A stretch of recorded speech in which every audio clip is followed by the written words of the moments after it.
April 19th marks two very important anniversaries: the 75th anniversary of the Warsaw Ghetto Uprising, and on the Jewish calendar, the 70th anniversary of the founding of the State of Israel, Yom HaAtzmaut. Shortly after the German invasion of Poland in September 1939, more than 400,000 Jews in Warsaw were confined to an area of the city that was little more than 1 square mile. My father-in-law, Eddie Jagodyński, his two brothers, parents, and many other of his relatives were among them. In November 1940, the ghetto was sealed off by brick walls, barbed wire, and armed guards.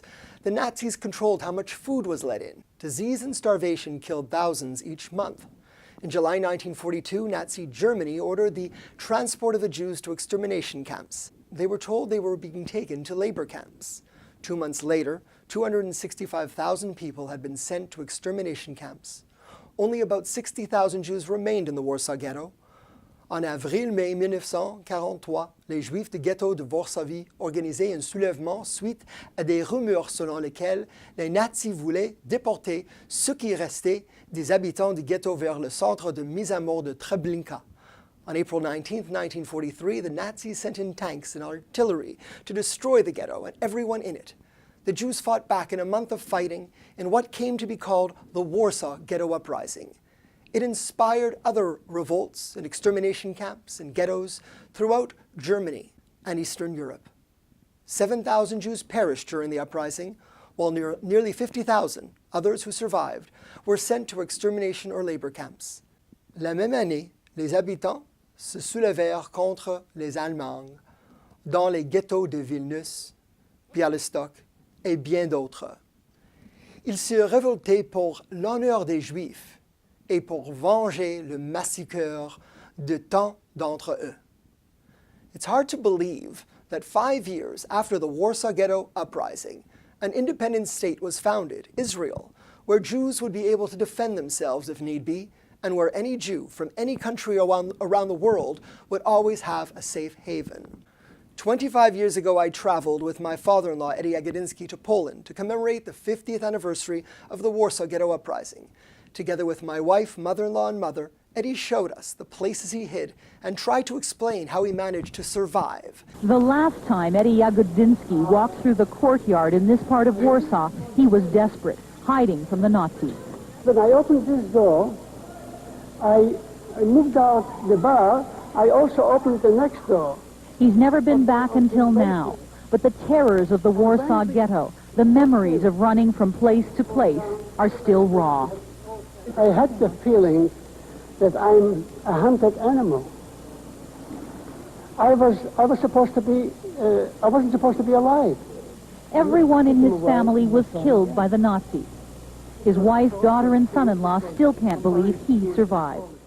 In August of 1942, Eddie, who was suffering from a leg injury, was smuggled out of the ghetto with his mother. He was taken to the ghetto of Saint-Luc, to a hospital for surgery, as he had family there. 2 days after the surgery, the ghetto of Saint-Luc was liquidated. Eddie showed us the window in the hospital from which he escaped, and the shed behind the hospital where he hid for several days during the liquidation until the Germans had left.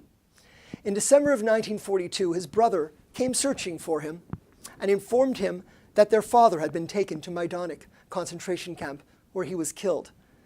Eddie informed his brother that their mother had been killed in Saint-Luc during the liquidation.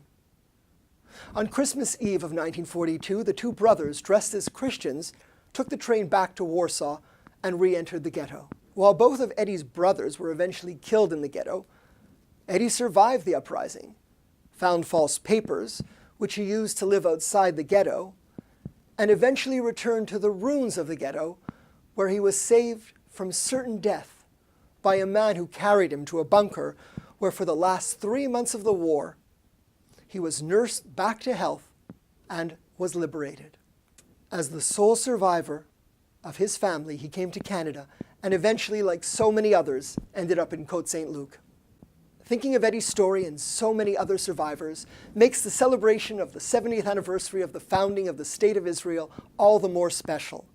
The country was founded as a refuge for Jewish people fleeing persecution. It was the realization of the Jewish people's long-standing dream to establish a modern Jewish state in its historical homeland. Like Canada, Israel has two official languages, Hebrew and Arabic. Like Canada, Israel has a diverse population with immigrants from across the world adding to its society. Like Canada, it's a democracy with a strong, independent judiciary, a free press, and innovative industries. We hope the day will come when Israel will be able to live in peace. But in the meantime, we want our friends in Israel to know, as Côte Saint-Lucers, as Quebecers, as Canadians, we stand with Israel on the 70th anniversary of its independence.